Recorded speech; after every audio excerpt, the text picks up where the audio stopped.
did you deal with those things? Here's a little story. After I started walking with God and all that, mind you, I'm still living down in Southeast Texas where my grandma was. I was working and all that. Well, I decided I wanted to go visit my mom again. And this was probably a year and a half, 2 years later, after I left.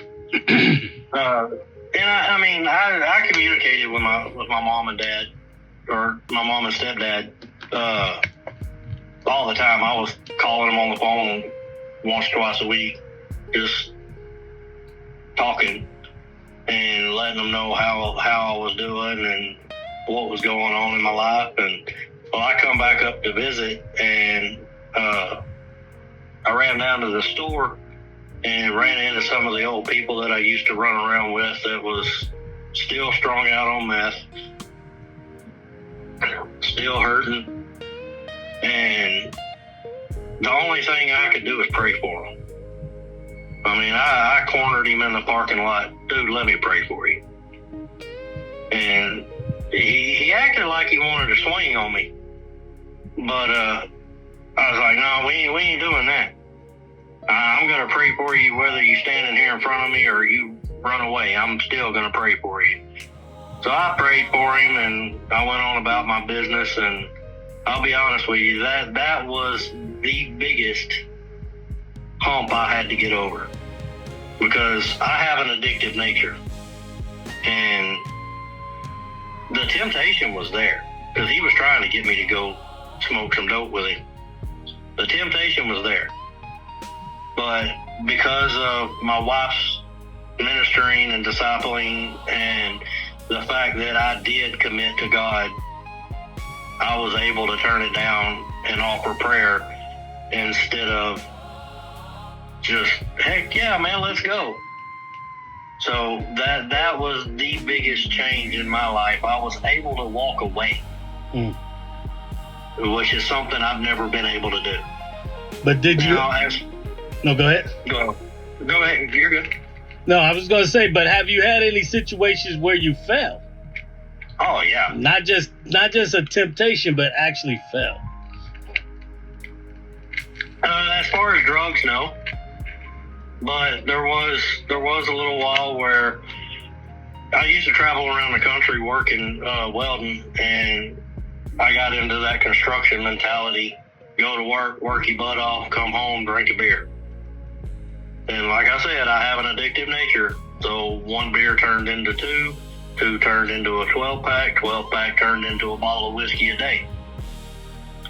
And it got to the point where I was too drunk to even know what God was.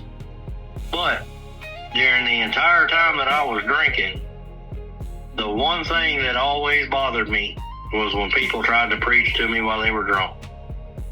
I was drunk off my rocker, but that bothered me. So that tells me God was still working on me. He just wasn't working on me loudly. So, and some things went down. My wife caught me dabbling in the pornography, and I drank that night. I'd probably drank 2 bottles of whiskey. Well, I know I did. I drank a bottle of Crown, and I drank a bottle of Jamaican rum that she brought back from a cruise. Well, I'd passed out. I got back to our place and passed out, and she come in and woke me up aggressively, to say the least. Before I knew what I was doing, I had her picked up by the throat, slammed her up against the wall, and it scared me, because that's the old me. I've never hit women. Don't misconstrue what I'm saying. Right. But I had a violent streak when I was younger, and I didn't care. But now mind you, my wife got me back. She hauled off and kneed me in the manhood so hard I didn't walk straight for 2 weeks. But the next day, when me and her actually had a chance. I sobered up and we had a chance to talk, and she let me know the blackout spots that happened. I walked away from drinking and started back into the Bible again because I knew God was the only way it was going to get me out of it. And I went 2.5, 3 years before I even looked at liquor again. I wouldn't even touch it. And I have a drink every now and then, but I've made God has given me a strong will. I'm either going to go all in or I'm going to be able to fight it. One of the two. Right. So now I can have a beer with somebody or have a glass of wine with my dinner or something, and I can stop at that. It took me hurting my wife to realize that I can't get drunk no more. And like I said, that woman, how many other women do you know would have stayed with somebody like that? Right. How long did it take her to forgive you? I think she forgave me right away. She just didn't forget. How long did it take you to forgive yourself? Brother, I still struggle with it sometimes. Because that has always been my one thing. I watched my dad beat my mom and beat my stepmom within an inch of their lives just because he was drunk. And I swore I'd never be that man. And that night I was. And it kills me even thinking about it. Like you talking about it right now, my stomach's all in knots. But we got past it. And the old saying, what don't kill you makes you stronger. Did you seek out counseling? Did you share this with the church or anything like that? No. I went to God with it. I bypassed the middleman on this one. But, at that time, we weren't really into church. We had gotten away from going to church, and we used the excuse as, we're traveling all over the country, and we ain't found a church that we like, or this church said this that we don't agree with. This preacher didn't introduce himself to me, so I'm not going to go. It was all excuses for us to live the carnal life. So you had backslid. You were living. Yeah. You were back in a quasi rebellion. Yeah. You know me, brother. I'm rebellious. I'm a rebellious person. Right on. It takes God giving me a punch in the mouth sometimes to realize where I'm going astray. So how did he punch you in the mouth, so to speak, to get you to straighten up your act? Trying to put my wife through a wall. So since then, you guys have been back on the path? Oh, yeah. Well, yeah. Yeah, because it wasn't too long after that we started going to a little local church that was walking distance from my house. And we got in, and, man, when I say we got in, we were running children's church, Sunday school, youth. We were there at every extracurricular activity that the church did.